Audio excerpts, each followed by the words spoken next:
Welcome to the 2016 United States Grand Prix preview. Now, America is round 18 of the 2016 Formula 1 season, and it is ran at the Circuit of the Americas circuit just outside the capital of Texas, which is Austin. It's fantastic to go to the United States. We've had an amazing few races since the Circuit of the Americas first race in 2012. We have 56 laps ahead of us on Sunday with a circuit length of 5.5 kilometres, which estimates at around 308 kilometres as a race distance. We've had some amazing races, as I say, since 2012 with a lap record of 1:39 set by Sebastian Vettel in 2012, the year that he lost the lead. He lost the lead of the race and obviously lost the race win to Lewis Hamilton. It really shook up, obviously, Sebastian and Fernando's title fight. It's an unbelievable circuit. I'll tell you one of my favourite parts of the circuit, which is Sector 1. As I was saying to JT, it reminds me of Maggots and Beckett's Corner at Silverstone. It is really amazing, and obviously after the turn 1, which is almost an uphill ascent, it's a fast flowing right left going downhill towards Sector 2. It is absolutely fantastic. We were always in for an amazing show in America, and this year is no exception. We have performances by worldwide selling artist Taylor Swift, and we also have a performance by Pharrell Williams, who sang "Happy," and that's probably the biggest song that I know about him. So yeah, that'll be really good. And if you go into the circuit, obviously really enjoy them, especially Taylor Swift. There's been so much buzz about her at the circuit. She'll be singing a lot of her songs, her album and all that, and probably no doubt the US national anthem, which would be great. So we're going to kick off into this preview, and obviously the team that we have to start with is the world champions, Mercedes. Now, they've just become world champions, so that's done and dusted, but it's not about the team anymore. It's not as one. They were as one, but now they're split into two parties. There's a left side for Lewis and a right side for Nico, or vice versa, I don't know, but it is very much heating on for the Silver Arrows. It is, yes, and this title fight is getting closer and closer and closer, right? It is Nico Rosberg to lose. And coming in this weekend, he's full of confidence. He's won Japan and he came third in Malaysia. Good results. 33-point lead over Lewis Hamilton. Nobody, don't even dare say that Rosberg's won it, because he had a 43-point lead, if you remember, and he lost that. So whatever you do not leave your dog with Rosberg, because he will lose the lead. Like that, didn't they? But he's coming up against a guy, Lewis Hamilton, who loves America. I'm not just talking about his off-track excursions. I'm talking about on-track, and I mean, he's brilliant at this circuit. The last time we were in America was in 2007, obviously at the old Indianapolis circuit. He won that. I think that was when he took his first. No, sorry, he won Canada, then he won in America the following week. So obviously brilliant in the North American side of the continent. Did fantastic there. 2012, obviously when they returned, in 2014, and also in 2015, and. Here's a little stuff for you, right, guys? If he wins this Grand Prix, he would match Michael Schumacher's record of 5 wins in America. So obviously there's another record matched by Lewis Hamilton, and obviously, to be fair, he is more or less favourite to win this. If there were a race that was to actually put a spanner in the title works, it would be this race. Rosberg does not want to come to America at this stage, of the championship fight, and I think Hamilton will dominate this weekend because he loves the circuit, he loves the Americans love him somehow, and to be fair, Lewis Hamilton is going to torture this, I would say he will torture this Grand Prix. Obviously the constructors, done, wrapped up, wipe your hands with it, put that to one side, that's done, that was easily done, probably by Australia, I would have thought that was won. The title fight is all about now, and don't say that it's a 2-horse race, because it's actually a 3-horse race in a way, ineffectively, let's say, because Daniel Ricciardo, if he wants to win the championship, he will need both Mercedes drivers to retire at every single race from now till Abu Dhabi, and he needs to win every single race, and if that happens, guys, he will win the championship by 1 point. So it's possible, you never know. To be fair, it's actually it's impossible in a way. It's because, I mean, think of anything that you think is impossible.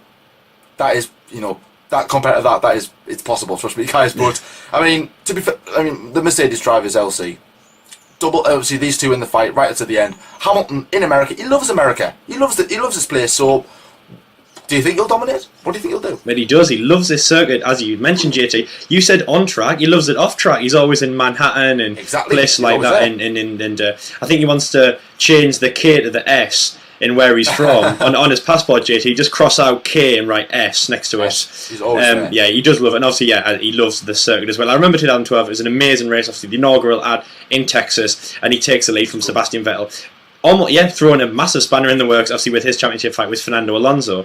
It's great to see what's happening now. I mean, nothing's out. This is obviously where he took the championship win in 2015, where he called it the greatest moment of his life, and he led the world championship for every single round that year. So that was almost like a Seb in 2011, where he was just dominant all throughout. Fantastic. There was no stopping him at all, as you say. Nico, it's alive for him, and he needs to win. He needs to win. I think a lot of people are saying like this is now his, but obviously Hamilton, he's been regaining himself. He's been getting very just relaxed and almost treating it like I've lost the lead. I might not win this year. And obviously if he doesn't win, I mean he is tied with Sir Jackie Stewart, obviously in terms of British wins, but British World Championships. But obviously he would go ahead as the most successful British World Champion if he wins the championship this year. So he wants to do that, but now that might not happen, and he might lose a championship lead, especially with his teammate, who obviously that's probably the most embarrassing thing person you can lose it to. He's just keeping a very cool head, a bit like what he was at the start of the season. And as I said, all the way back at the start of the season, I said I respected Lewis Hamilton so much for doing that. You got 2 races in, 3 races in, 4 races in, even 5 races in. And then obviously heading into even Monaco, after obviously he hadn't won the first 4 races and obviously crashed on the 5th with his teammate. He was very composed, very calm, cool and collective and all that, which is really great. But anyway, moving off that, he does love this circuit. It would be really great to see what he can do. But he's on the downward spiral compared to Nico Rosberg. And Nico, I mean, that's the thing though, JT. He headed into 2014 and he was outshone by his teammate. Yeah. He headed into 2015 and he was outshone by his teammate, so much so I think it's looking good for Nico. And in my prediction for Mercedes, I'm going to say that I'm going to hope. Obviously, they both have a massive chance of being on the podium. But I'm going to agree with you, JT. I'm going to say that Lewis Hamilton will take the victory because there's no way you can stop him. And I'm going to say Nico P3. Both Mercedes on the podium is what they want. Just absolutely unbelievable. Constructors is wrapped up completely. They led since Australia, and that was the thing. So you hit the nail on the head, JT. They led since Australia, and that's where they stayed until the end.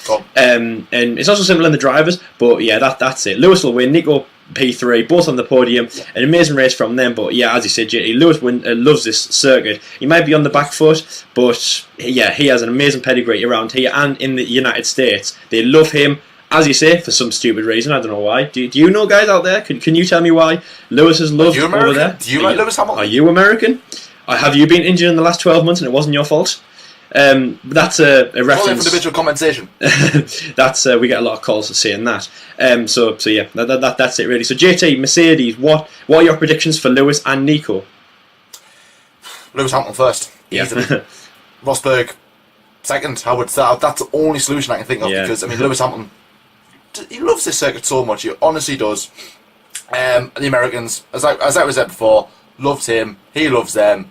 What more could you ask for? So, anyways, we're going to leave Mercedes aside because we're always talking about Mercedes. That is pretty much all we can talk about exactly. Right now. Exactly. Let's get off them. Exactly. So let's talk about the rest of the grid. So obviously we're going to move on to Red Bull, who obviously missed out on the title of Mercedes, unfortunately. There's always next year, but they have had a really good season. Heading into this weekend, Daniel Ricciardo, as I said, has a good chance of winning. Well, has a really slim chance of winning the title. But it's not going to happen. But he's on tremendous form, let's not forget. And guys, here's another stat for you. We're throwing stats at you left, right and centre this one. Honestly, we really are. Daniel Ricciardo is the only Formula 1 driver, as far as I'm aware, that has actually finished every single race of the season. So wow. there's another stat for you. Obviously, I believe when I looked, I think Perez did, but I think it was Austria. He was classified, but he didn't finish the race because he was obviously within the 90%. Race distance he did, so obviously they classified him as a finish when actually he didn't. So really, that I'm not going to count that. So Daniel Ricciardo is the only driver to finish in every Grand Prix. Absolutely amazing, very good as well. What now? F1 Dimitri occurs. He's not going to finish. Yeah, that's right. In this Grand Prix, that's pretty much it. So obviously third place. I think that he's got that sorted now. I think Kimi Räikkönen's too far behind. Obviously, he's too far behind Lewis Hamilton to actually catch him. So I think Ricciardo to have third place in a Red Bull, fantastic as well. And Dan Ricciardo does love this Grand Prix as well. Remember in I think it was 2014 he came with this weird sort of beard looking thing. If you remember, that was funny. Yeah, that was it. That was really, really funny. I remember that. He might come up again this year as well. Possibly. His teammate Max Verstappen. He's got a little fight of his own. Let's not forget, guys, because he's currently battling with Raikkonen and Vettel for the final spot in 4th place. And if you get 4th place and have Red Bull third and Ricciardo third and Verstappen 4th ahead of the Ferraris, amazing achievement. There's only 5 points between them 3 drivers. So Max Verstappen, that'll be his aim really, to try and get a good result, make himself known in America, because as I said, Americans aren't too fully aware with Formula 1, so let's make a name for himself in Max Verstappen. Let's see how he does there. So I think Red Bull are going to have a good Grand Prix. I believe they are the only team that can catch the Mercedes as it is. But I think LC, you follow Red Bull. Obviously in the team battle, they are the best of the rest. So first place is second place, because obviously no one can catch. No one will win. So I should have said that, as you know. But obviously as drivers, JT, I'm going to throw another stat to our fans out there. So we've had, how many stats have we had so far? 3 or whatever. But here we go, so guys. Stat attack. Guys. If Max Verstappen gets on the podium because of US law, he can't have champagne. That was it. So. Yeah, so obviously he will probably do obviously what they do for the Middle Eastern races, which will have like rose water, obviously, or something fizzy to spray. But it will be the champagne and Max Verstappen's kind of Fanta or something. And Fanta or something. And rose water. But obviously, you know. So what? You know, so what? I mean, obviously, you know, Kimi Raikkonen's first win on his return in Formula 1 was rosewater, so you know I don't think you'll be too disheartened if you get on the podium and go, what is this? It's rosewater, so you know, whatever. But anyway, obviously Max Verstappen, amazing from him. He's had amazing form. He's so consistent. He's consistent in the Driver of the Day award. Obviously twice he's in a very elite group of the Drive of the Day awards. Obviously heading up to the end of the season, and obviously, you know, who will win the overall Driver of the Day, the Driver of the season? You know, as many Driver of the Day awards in the season. Absolutely in amazing form. I think he'll do better than Ricciardo, so I'm just going to stamp it down straight away, JT, and say that he will finish P2 for me, and that's the podium wrapped up. Daniel Ricciardo, just an amazing fight from him, maybe 4th or 5th, something like that, best of the rest. Or a DNF, because as you've just said, JT, it's a curse of the F1 debate show, so what can he do from here? They're on an amazing form. They're so consistent, these lads, and obviously Red Bull doing incredibly well around here. JT obviously winning in 2013, keeping this fight live for Sebastian Vettel. They just love it around here. You know, obviously Reds use so much around the circuit. A red team, you know, with the bull, and they are in love with this circuit, so it's really great. I can't wait to see what they will do. It's going to be really good from Red Bull. Best of rest in constructors, because they've still got that fight going. And obviously Daniel Ricciardo, could he be 2016 Formula 1 Drivers' World Champion? We'll have to wait and see, but Max Verstappen has a better chance, and that's what I'm saying, JT. I'm just going to say P2 right off the bat. So Red Bull, what would you say for them? Yes.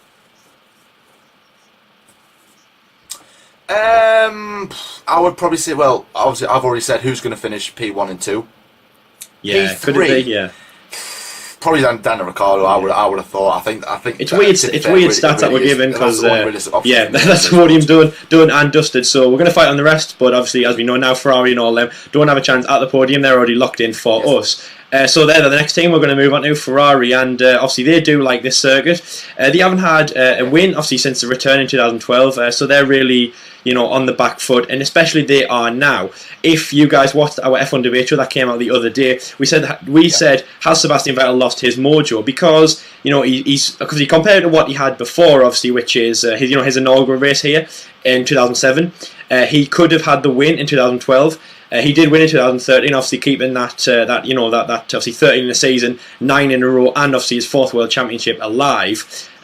So he loves the circuit, but we're talking about Ferrari and Seb, not Red Bull and Seb. So obviously Seb likes it, but back onto him. You know, he's winless. You know, he's fighting with his teammates so much. Obviously, he's out of there. He's been beaten by the Mercedes and the Red Bulls. You know, his ex-team, which must be unbelievably embarrassing for him. I mean, you know, I can't think of apart from, obviously, Ferrari will be beating Williams.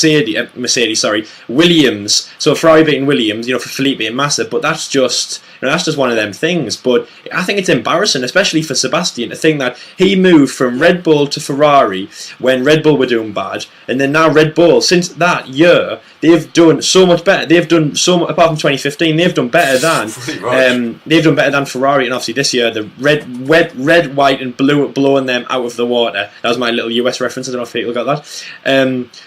So what is happening with him? So obviously Sebastian Vettel, he likes a circuit, but he's in that car that just can't do very, very well. So I'm going to just say a P6 for Sebastian Vettel right there. And obviously Kimi Räikkönen, obviously newly turned 37 years old. He turned 37 on Monday, which obviously was really great for him. Nearly double the age of Verstappen and obviously Esteban Ocon. So yeah, that's unbelievable. Remember Spain when he said that he was racing against his dad, and he was like, "Whoa, what's going on here?" You know, I've been beaten by his son. So yeah, Kimi Räikkönen again, very, very, very strong. Obviously, again does enjoys America racing around here, especially in his rally days, because obviously I think rally's quite popular over there. So Kimi Räikkönen, not much to say about him, but I'm gonna say he'll do better than Sebastian in this race. So let's just go through my predictions again. Obviously, so I've got Hamilton at the top, Verstappen in second, Rosberg in third, and then there we go, guys. I'm gonna say Räikkönen in P4, Ricciardo in P5, and then Sebastian Vettel in 6. So JT, what are your two predictions for the Ferrari men? I think Ferrari are going to struggle this weekend. It's a circuit that doesn't really suit their car. I mean, compare it to tracks such as Britain, for example, as like you said before about the first sector, with it being similar to Maggots and Beckett's. It's a similar sort of circuit to Silverstone, obviously. So obviously they really didn't do well. Yes, it was raining, but I mean Ferrari still should excel at that. You know what I mean? They are the most successful team in America, but actually their first win came in 1975, and I was a bit surprised at this, because I was like, that's quite late for Ferrari. Bear in mind, it took them 15 years to win the first race in America, and 15 years for a Ferrari win at a race, that's long. You know what I mean? But they haven't won since 2006, obviously with Michael Schumacher. So I don't think that record's going to be broken anytime soon, unfortunately. But my predictions with these two drivers, it's not going to be well. If anything, I think they'll be lucky to even. More so Sebastian Vettel, but Kimi Räikkönen, I think will struggle this weekend. I'm going to say about P6, P7 around that mark. Vettel, I will probably say he'll get about P4. I think that's the best he's going to get. Possibly splitting the two Red Bulls. I'm not entirely. To be fair, I really don't know exactly what the pace is going to be this weekend, guys. But on the Ferrari team, they are going to struggle this weekend, unfortunately. Strategy wise, you know what it's like with Ferrari these days. It's really, really bad. I don't think they're going to do well, unfortunately. But obviously, let us know your predictions in the comments below. Will Ferrari do well? Are you a Ferrari fan, by the way, guys? Have you been injured in the last 12 months? That wasn't your fault. Exactly. Are you American? Hashtag. Exactly, call Sebastian Vettel. Whatever you do, don't. So the next thing we're going to move on to is Force India, who obviously announced this week the departure of Nico Rosberg, which it might affect them in a way, because they know that their driver's leaving, but also it could also relax Nico, knowing that that right, I've got next season sorted. Let's try and relax. Let's try and get the best I possibly can for this team, and then obviously you can go on to pastures new. Obviously, massively complicated this week for Force India. They'll be sitting there going, "What the hell? What's going on?" So I hope this definitely won't affect Sergio Perez, for example, because he sorted his contract out in Japan. So again, fantastic for him. He said that. So obviously now Force India are going to be on the look for a new driver, but that is in the future. We're going to talk about now. So really, Force India, they are going to excel at this race. I think double Q3, obviously, as I say every week. I think Perez will outshine Hulkenberg, as he's done pretty much all of this season. Hulkenberg, I don't know how he will do, unfortunately. Probably P10 around that point, P9, P10, quite low down. Perez, probably P8, P7, around that mark. That's in terms of where Force India are. It depends what the weather's like, the temperature, how the car feels. They might not do well. They might be a surprise contender and get knocked out in P1, because that has happened before. So obviously, who's to say it won't happen again? And obviously they're in this battle with Williams. 10 points ahead they are now, guys. 10 points. It isn't much, so it is very, very close. So they'll be looking over their shoulder. But I think Force India, guys, they are safe, but they need to be damn sure that Williams aren't going to catch them. So LC, Force India, now they know what's happening with obviously with Nico Hulkenberg. They know maybe they know who they are going to sign. They just don't announce it till probably the end of the season. So who knows? So well, can I first say, JT, that I hope Nico Rosberg gets a DNF. Now, obviously, I mean, I've got to say, guys, you know, I have been building Nico up so much in these episodes, but I've got to say now, you know, he's not a driver that I actually look to and say, you are good. You know, he might have won Le Mans, he might have been a driver in Formula 1 for many years, he might have been someone to look for, Mr. Neely man, but, you know, he's got no credibility now. Before I even found out about the facts, which again we're going to go into later, obviously we all know he was chasing money. Just think about it, guys. Why would you go from Force India to Renault? That's like going from driving a Lamborghini to driving a Ford or a Fiat Panda or something. But you know what I mean? Obviously, so absolutely ridiculous from him. We'll get into that in. Exactly. I mean, Nico Hulkenberg. If you ever want to appear on the F1 debate show, or if you want to be a guest, if you do want to leave Formula One, I mean, obviously, as we know, you always chase that some sort of deal.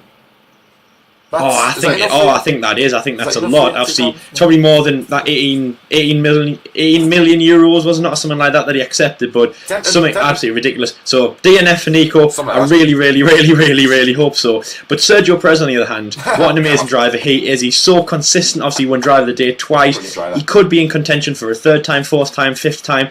I don't think we have actually got a cap on Sergio Perez. I think he has really shown that he could be our driver of the season. He is impressing everyone out there. I think he's on for another consistent Q3 and points finish. So I'm going to say somewhere around P8. But I mean, JT, I am so impressed with Sergio Perez. He's on the best form of his life. To think that in Singapore, which obviously a good few races ago now, we were talking about, I don't know about us, but people were talking about, was Sergio Perez on a real downer? Obviously, as we know, he went from Sauber in his amazing career at Sauber, then he went to McLaren, bombed out of McLaren. Unfortunately, it was because of the car, not the driver. Obviously, Jensen didn't do too well, but Jensen was a patriot, he had to stay with McLaren. Floating around, then Force India have risen out of the ashes in the last few years, but this year has been an unbelievable race. So Sergio Perez is very much back. I'm so happy that he's staying in Formula 1. I hope you guys are out there. Do you like Sergio Perez in Formula 1? We hope you do. I do. I really do. And now he's the lead Force India driver, because whoever's going to come in, just get someone in. Get rid of Nico. Come on, I'm so annoyed at this, guys. I really am. Anyway, but Sergio Perez is so strong. Another great points finish from him. Is that fair to say, JT? I don't mean maybe not about the Nico DNF. I don't know if you agree with that, but Sergio, I think he's even so a good points finish. And I'm going to say it now, strong contention, maybe possibly for the Driver of the Day award, wouldn't you say? Yeah. Possibly. I mean, he's done it, twice already, so why not again? Obviously the awards are coming up at the end of the season. Yep. Obviously we'll be announcing who has won F1 Driver of the Day the most, and obviously awarding it to them personally. So why not Sergio Perez? Why can't he do it? Exactly, honestly, to be fair, Sergio Perez, brilliant driver as well. So obviously, when we talk about Force India, we're going to talk about Williams. Obviously, where do I even start with Williams, if I'm honest with you? Where do I even start with this team? At least none of the drivers have left for money. That's for sure. Really frustrating, guys. Yes. Exactly, one of them's retired, and one of them apparently Lance Stroll has been delayed because he's too young. It's got to be a funny one. That is honest. Oh, I was killing myself laughing. I was like, oh, what a shame. Bless it. But anyways, that's obviously. I think Lance Stroll is going to get that say. But that's for another episode, guys. Shush. So Williams for this Grand Prix, same old, isn't it, guys? I mean, we're getting really repetitive in terms of these previews because Ferrari strategy-wise, all right. Mercedes win, of course. Red Bull second of the best, yeah, all right, fair enough. McLaren breakdown, I'll do. Renault, no points, fair enough. With Williams, well, the thing is with Williams is obviously Lance Stroll, because obviously being Canada's just across the board, but he's probably going to be in their garage. So they're going to have to really impress Lance to say, will you come and drive for us? Because as you know. Exactly, and I'm a bit like how we do in Nico Hulkenberg, like us in the Scottish. But anyway, obviously we know, he's come from a rich background. He's already a race champion in motorsport, so. Will he want to drive for Williams? He probably will be in the garage watching on and seeing what they will do. So, I mean, I'd say at least one of them into Q3 and then one of them in the points. Will it be Massa or will it be Bottas? I've got to say, I'd like it to be Massa because obviously we're ticking it down. I'd like it to be him. He needs a good finish. He needs a good finish to the end of the season. Obviously, we've got Mexico again, a good finish. And then it's the big one, obviously his home event and the penultimate round of his Formula 1 season, obviously in Brazil. which he obviously, of course, wants to win. He probably will be doing donuts or something on the track, but that's obviously for Brazil, guys. Oh, that would be amazing. There's nothing stopping that. I've got 2 words for you, or maybe like letters in a word. 2014 Austria, or 3 words, 2014 Austria qualifying. As you remember, guys, obviously Felipe Massa gets on pole position for Austria Q3, for the race. Obviously gets pole position in Q3 and starts first position in the race. 2014 Austria. It didn't last, but it could have. So nothing is out for Williams. One of them in the points is definitely something I could say that's definitely fair for them. And in their fight with Force India, I mean, you can't predict it. For me, I would like Force India to finish ahead. They're a great team. Well, one of the drivers is. But obviously, I mean, it's amazing to see. And at least we've got one battle that's close to each other. You know what I mean? 50 points between Red Bull and Ferrari, but only 10 points between Force India and Williams. So I'm going to say one of them in Q3 and one of them in probably a strong finishing position, maybe P7, P8, something like that. So JT, what do you think about Williams?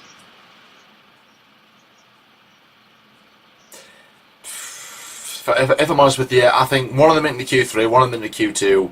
In terms of the race, I think it's just going to be same old Williams, unfortunately, I'll say. I mean, don't get us wrong, I do like the team. It's just, I'm really frustrated as to how badly they've done this season, because it's 3rd place in the Constructors the past 2 years. Amazing progress. This season, I think it is going to be 5th place. I mean, 5th place, come on, guys. That isn't good enough for Williams as well. Despite recent results, it hasn't been good, unfortunately, guys. But for me, Williams are going to do well. One and possibly even P9. Maybe splitting the. McLaren, are they up there? And maybe even are they going to be up there? They do like the circuit. But you never. Well, then again, this is a circuit that isn't going to favour McLaren. Sauber, no circuit on the calendar. JT like Sauber. So if Sauber score points, it's going to be absolutely mental in the review. Trust me, guys, we're going to go mental. But anyways, guys, we're going to wrap up this episode and talk about the team. It is Sauber. No, it's not. It's Haas. We have, as JD said, obviously we have to talk about Haas F1. Obviously, the team from United States, and obviously the first team in many years to be from America. As the America were growing with Formula 1, but it hasn't been a massive sport over there. Obviously, as we know, Mario Andretti was the latest world champion in 1978 from America, and since then it's been in and out of Formula 1 with teams and drivers. Obviously, the latest driver was obviously Toro Rosso's Scott Speed, which I did like, and obviously has such a great name for Formula 1, for motorsport in general. Speed, I mean, come on.